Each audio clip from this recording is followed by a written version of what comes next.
이제 다 같이 마음을 모아 하나님께 예배를 드리겠습니다.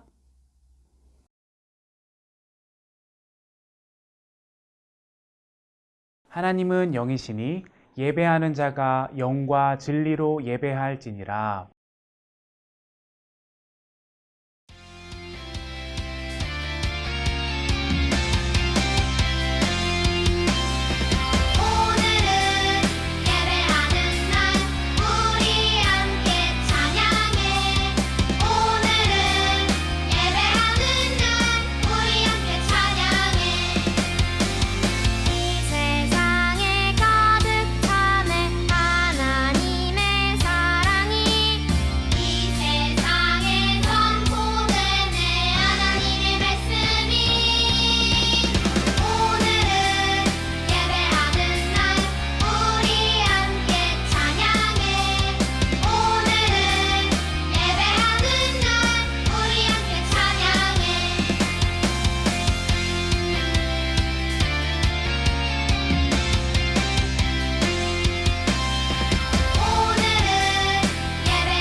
나는 전능하신 아버지 하나님, 천지의 창조주를 믿습니다. 나는 그의 유일하신 아들, 우리 주 예수 그리스도를 믿습니다. 그는 성령으로 잉태되어 동정녀 마리아에게서 나시고 본디오 빌라도에게 고난을 받아 십자가에 못 박혀 죽으시고 장사된 지 사흘 만에 죽은 자 가운데서 다시 살아나셨으며 하늘에 오르시어 전능하신 아버지 하나님 우편에 앉아 계시다가 거기로부터 살아있는 자와 죽은 자를 심판하러 오십니다. 나는 성령을 믿으며 거룩한 공교회와 성도의 교제와 죄를 용서받는 것과 몸의 부활과 영생을 믿습니다. 아멘.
참 좋으신 하나님, 오늘도 우리를 예배의 자리로 인도해 주셔서 감사합니다. 우리가 예배할 때마다 마음속에 하나님을 예배하는 기쁨이 넘치게 해주시고 하나님의 사랑과 은혜가 가득하게 해주세요. 말씀을 들을 때 성령님께서 함께 해주셔서 우리를 향한 하나님의 뜻을 깨닫게 해주시고 말씀을 따라 실천하는 어린이가 되게 도와주세요. 예수님의 이름으로 기도합니다. 아멘.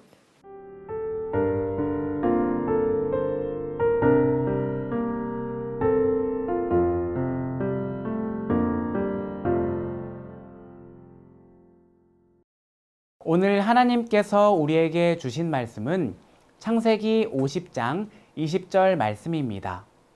하나님의 말씀을 읽겠습니다.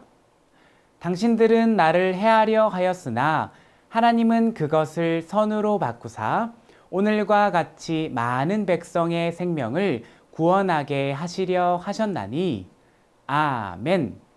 이것은 살아계신 하나님의 말씀입니다.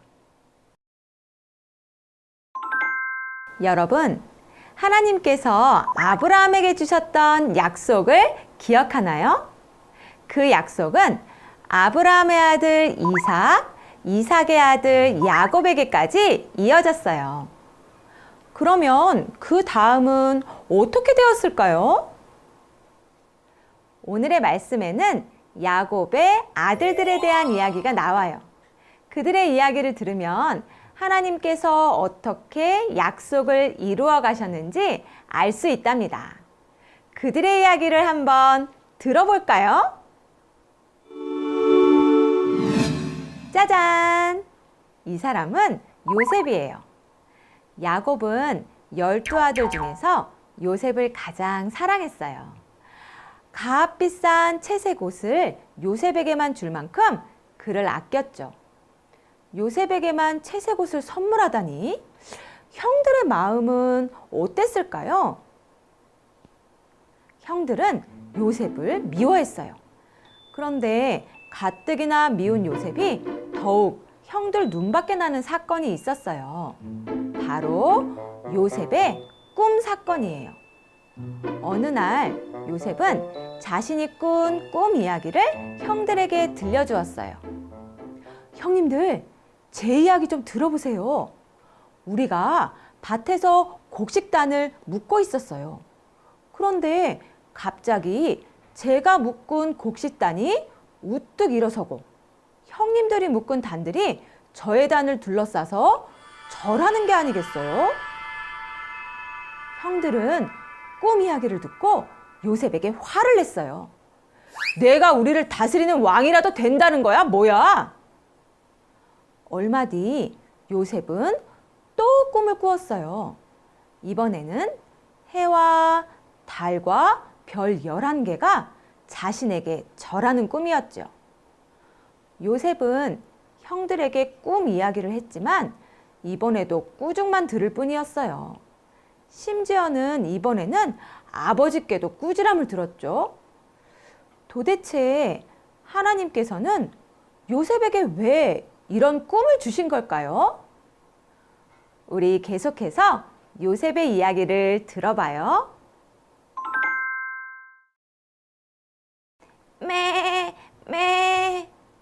요셉의 형들은 양치는 일을 했어요.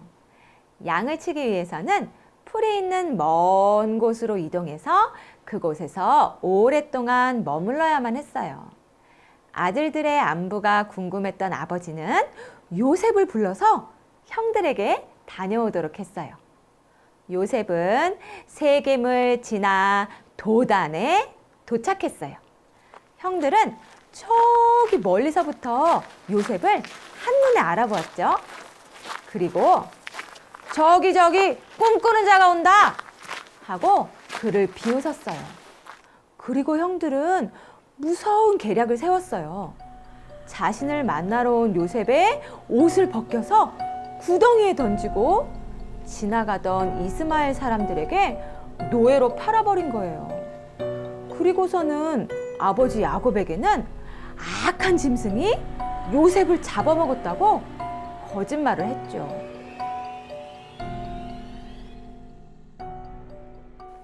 요셉이 팔려간 곳은 바로의 신하 친위 대장 보디발의 집이었어요. 그런데 그곳에서 요셉은 또 억울한 누명을 쓰고 옥에 갇혔어요. 하지만 하나님께서는 여전히 요셉과 함께 하셨죠. 그리고 놀라운 방법으로 애굽의 왕인 바로의 꿈을 해석할 기회를 주셨어요. 그리고 그 꿈을 해석할 지혜도 함께 주셨어요. 요셉이 해석한 꿈의 내용은 애굽의 미래에 관한 것이었어요. 앞으로 7년 동안은 풍년이지만 그 후에 7년은 끔찍한 흉년이 온다는 것이었죠. 요셉은 꿈 해석과 더불어 흉년을 어떻게 대비해야 하는지 바로에게 말해 주었어요. 요셉의 능력에 너무나 감탄한 바로는 요셉을 애굽의 총리로 세워서 전국을 다스리게 했어요.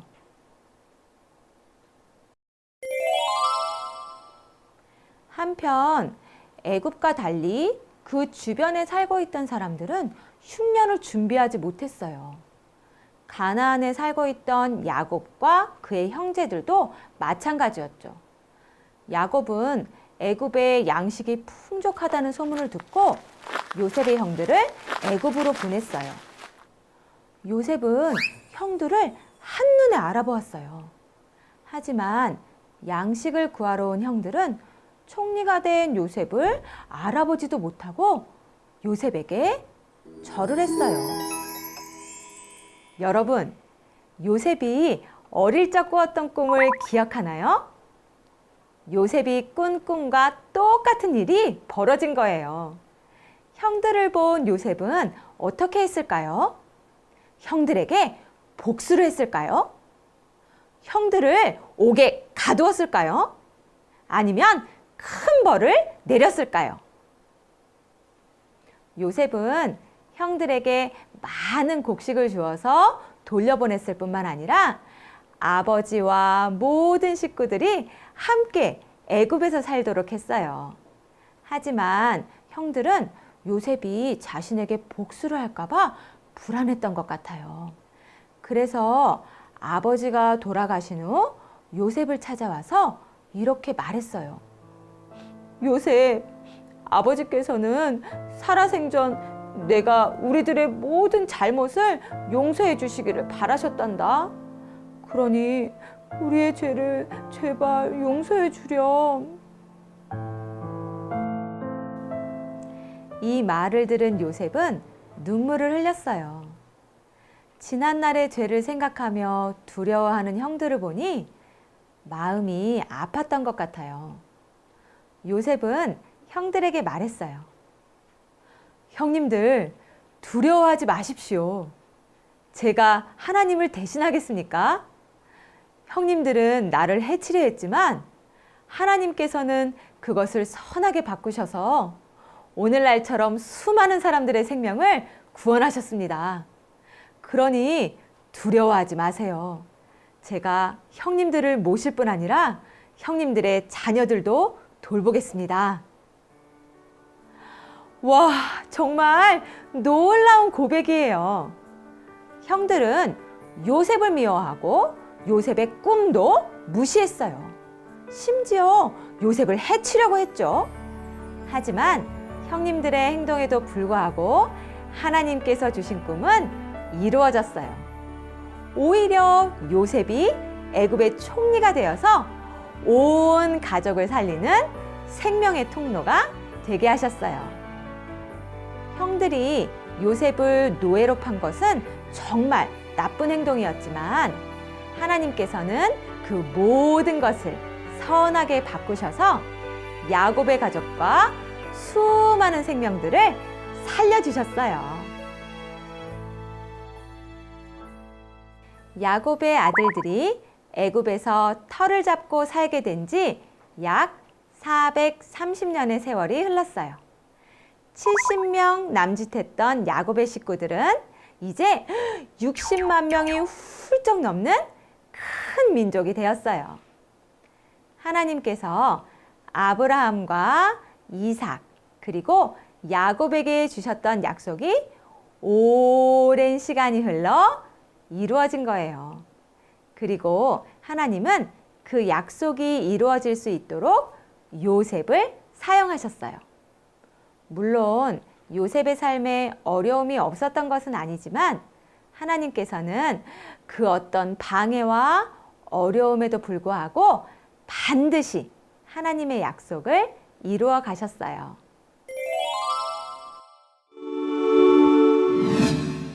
하나님께서는 우리에게도 하나님의 약속을 주셨어요. 그리고 그 약속을 지금도 이루어가고 계시죠. 요셉이 고난을 당했던 것처럼 하나님의 약속을 믿고 살아가는 건 쉽지 않아요. 믿음이 흔들릴 때마다 요셉처럼 선하신 하나님을 기억하기로 해요. 힘들고 어려워도 하나님께서는 이 모든 것을 선하게 바꾸시고 우리에게 주신 약속을 이루세요. 우리에게 이루어 주실 하나님의 약속을 기대하며 살아가기를 바라요.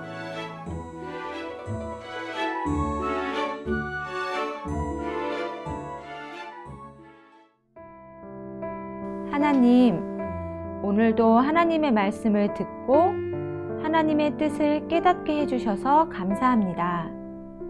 오늘 요셉의 삶을 통해 악을 선으로 바꾸시고 약속을 신실하게 이루시는 하나님을 알게 되었습니다. 우리도 요셉처럼 어떤 일이든지 성실하게 임하며 하나님의 뜻을 따라 살게 도와주세요. 그래서 계획하신 그대로 약속을 이루시는 하나님께 약속의 통로로 쓰임받는 우리가 되게 해주세요. 예수님의 이름으로 기도합니다. 아멘.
하늘에 계신 우리 아버지, 아버지의 이름을 거룩하게 하시며 아버지의 나라가 오게 하시며 아버지의 뜻이 하늘에서와 같이 땅에서도 이루어지게 하소서.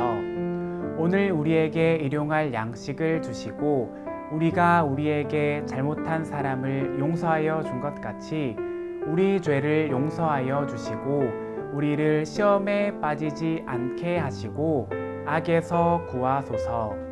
나라와 권능과 영광이 영원히 아버지의 것입니다. 아멘.